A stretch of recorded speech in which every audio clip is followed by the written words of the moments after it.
Travel back in time with me. It's the late 1700s in England when the Unitarian minister, Reverend Dr. Joseph Priestley, is being persecuted for his beliefs.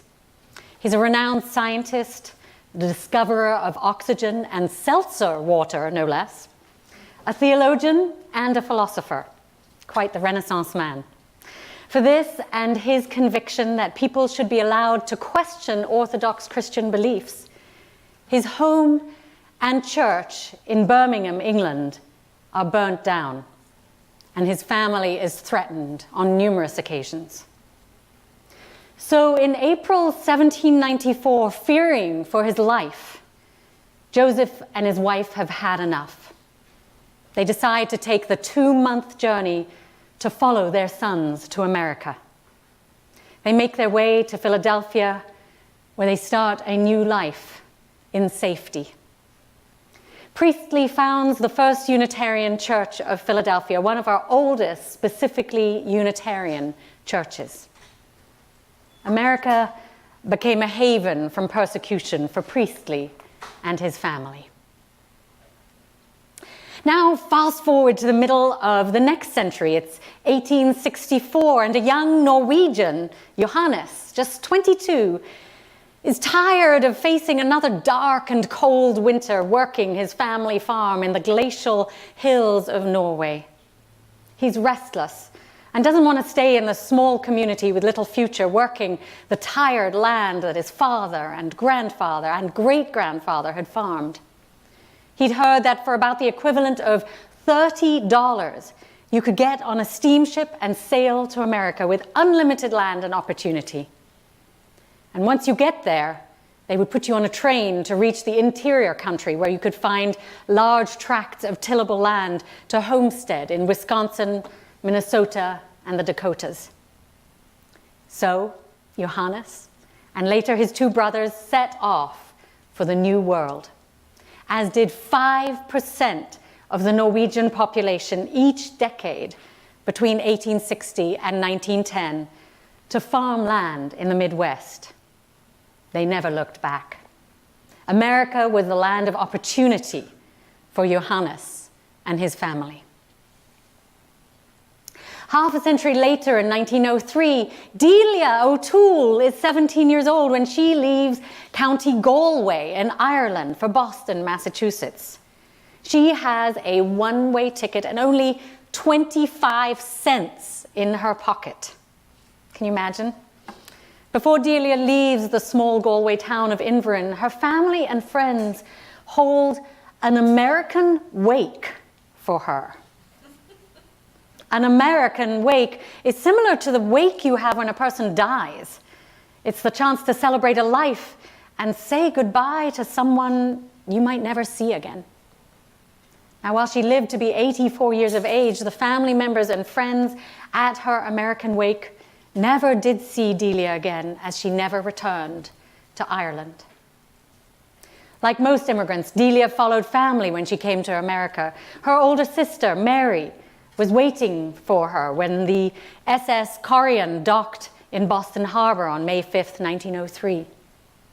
And like most immigrants, she works hard from day one. She washes floors on her hands and knees. She cooks and takes care of other people's children.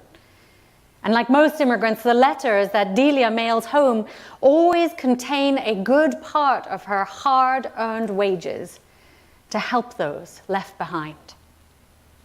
America provided a way for Delia to rise out of poverty and help her family back in Ireland.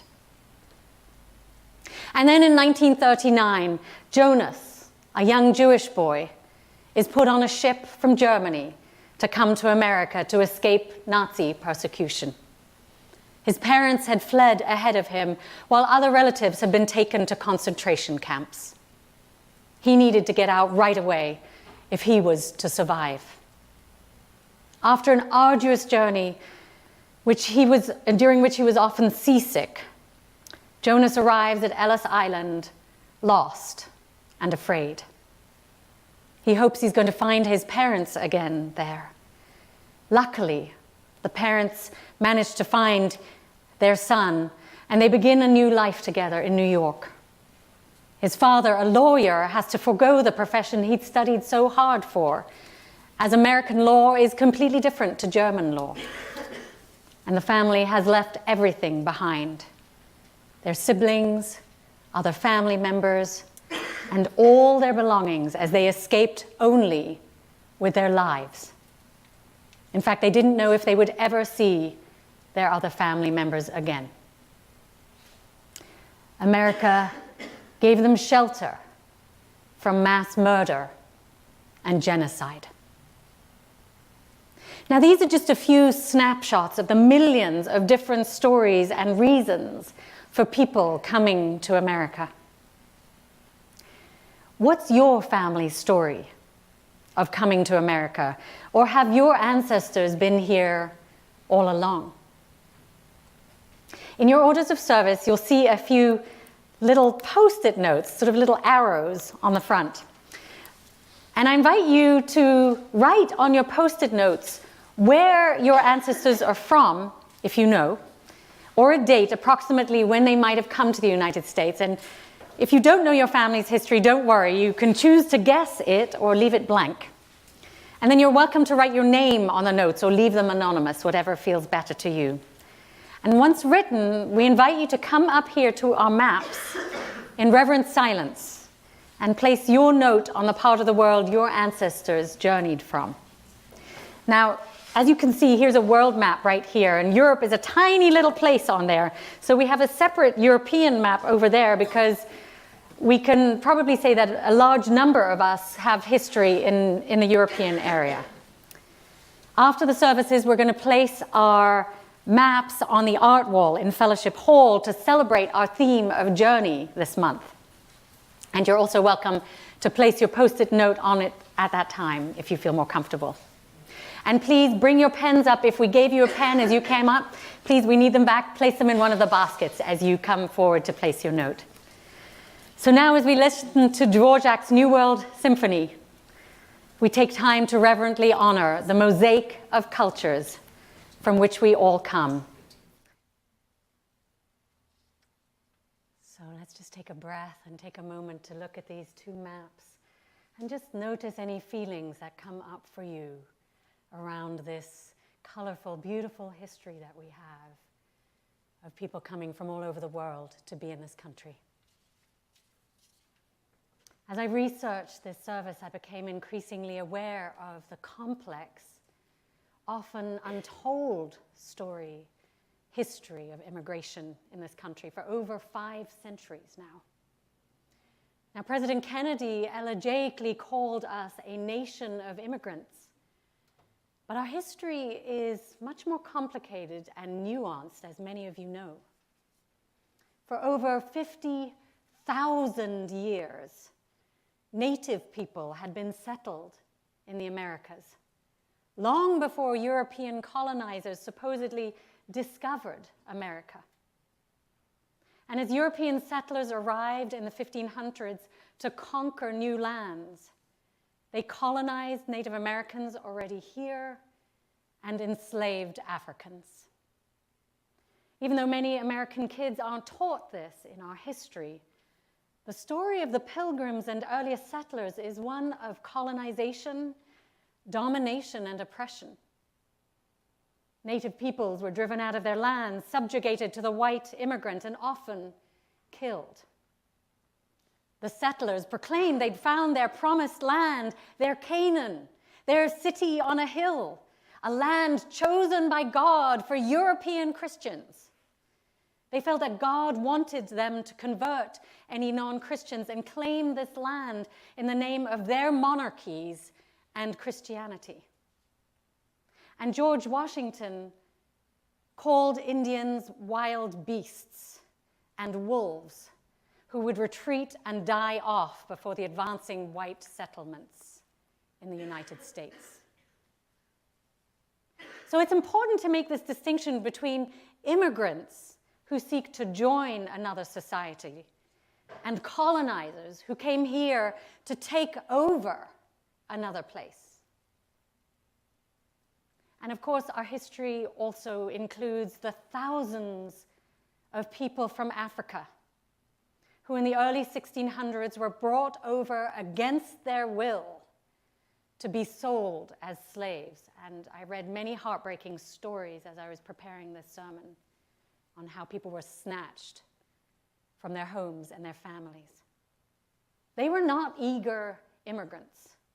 They were people stolen from their homelands and forcibly brought to the Americas, their cultures, families, and even names stripped from them to serve the white colonizers. They were people on whose backs and labor the new American economy was built.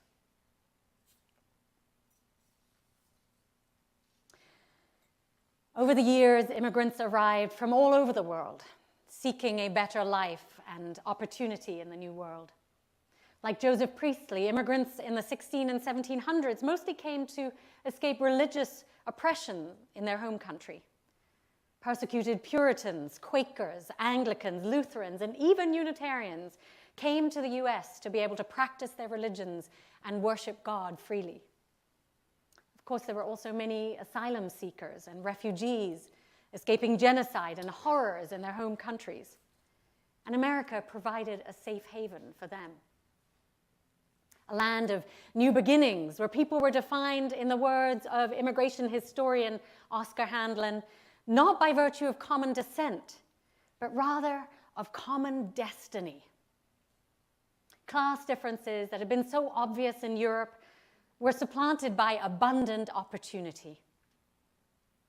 But the promise of opportunity also rang hollow as the ruling white landowners worked to divide poorer people of color from white people into factions to stop them organizing against them. The first immigration legislation passed in 1790 as the Naturalization Act under George Washington and offered US citizenship only to free white persons who had resided in the US for at least 2 years and were of good moral character. And over the years, new stipulations were added to the laws, but Benjamin Franklin suggested that America would benefit by excluding all blacks and tawnies. And by that he meant all persons of color. In the early 1800s, large numbers of Irish came to escape the Great Potato Famine, starvation, disease, and extreme poverty. Germans, Poles, French, and Hungarians came fleeing wars and revolutions in their countries. And of course, in 1848, large parts of Mexico were annexed by the US in the Mexican-American War, which meant 80,000 Mexicans became US citizens, and many others migrated over the next 50 years to be with family and escape civil war. Now, up until the 1880s, the government didn't restrict people coming from particular countries, and if they joined the Union Army, they automatically got citizenship. The Immigration Act of 1882 was one of the first attempts at broad federal oversight of immigration and instituted an immigration tax. Anyone deemed, and I quote, a convict, a lunatic, an idiot, or person unable to take care of himself or herself without becoming a public charge, was not allowed to land and was returned in the arduous journey to their country of origin. And you have to wonder how they made that determination. So historian Aristide Zolberg points out that the United States was indeed a nation of immigrants, to be sure, but not just any immigrants. They were hoping for craftsmen, farmers, and artisans who could quickly develop the American economy. And as more and more laborers arrived, Polish steel workers, Italian or Portuguese construction workers, Irish laborers and domestic workers, Slovak coal miners, and Jewish garment workers, those who had already established themselves here, objected. They formed the anti-immigrant American Party and began a movement of hostility towards newer immigrants. Sound familiar? And that seems to have started a pattern of the older immigrants despising and trying to exclude the newer immigrants. Meanwhile, on the West Coast in the mid-1800s, tens of thousands of Chinese laborers arrived to work in the gold rush and on the Western Railroad, doing jobs no settled Americans wanted to do. Threatened by this dramatically different culture on their shores, Congress enacted the Chinese Exclusion Act in 1882, which essentially divided the nation into what they called good and bad immigrants, and banned the Chinese from coming to America until after World War II. The 1917 Immigration Act then extended these exclusions to include British India, most of Southeast Asia, and the Middle East. And in fact, the current Muslim ban is called by many a modern-day Chinese Exclusion Act. So thus began the division between people who essentially thought America should be a land of opportunity to all, versus others who believed America to be and remain a Northern European nation. In 1892, Ellis Island was established under the watchful eye of the Statue of Liberty, a gift from the French in 1885. And there they processed around 1,000 immigrants a day. By 1905, about 1 million immigrants were coming to America every year. Meanwhile, members of Congress were busy classifying people into 3 races: Caucasoids, Negroes, and Mongoloids. And they believed Caucasoids to be superior. And then Caucasoids were further divided into 3 more categories: Nordics, Alpines, and Mediterraneans, creating another hierarchy in which Nordics were granted the most elevated position.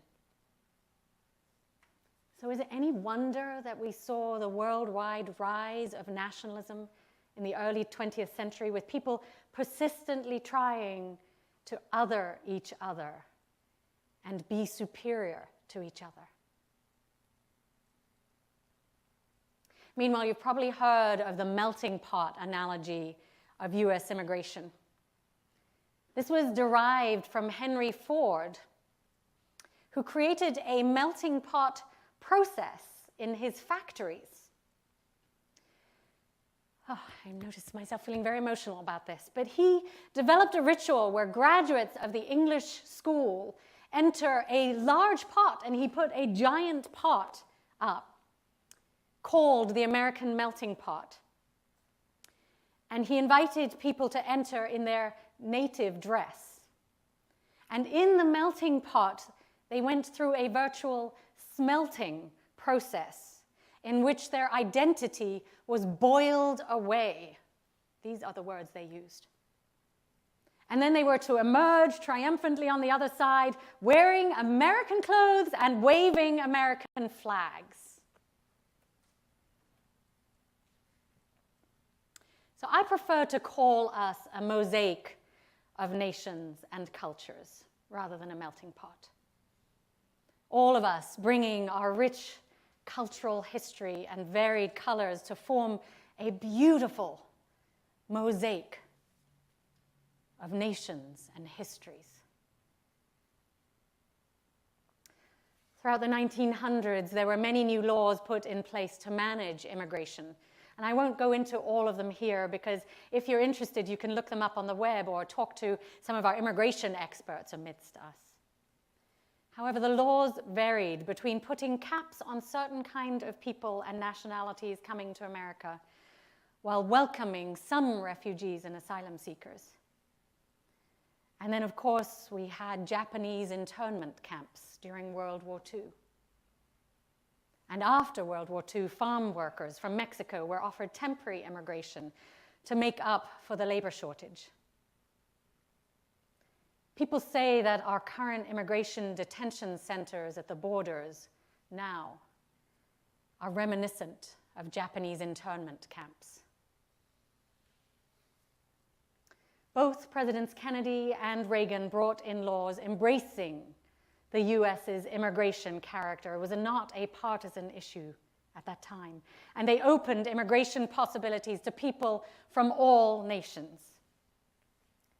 Now, 1/4 of US citizens have one foreign-born parent, and there are 250 million migrants around the world, 250 million migrants.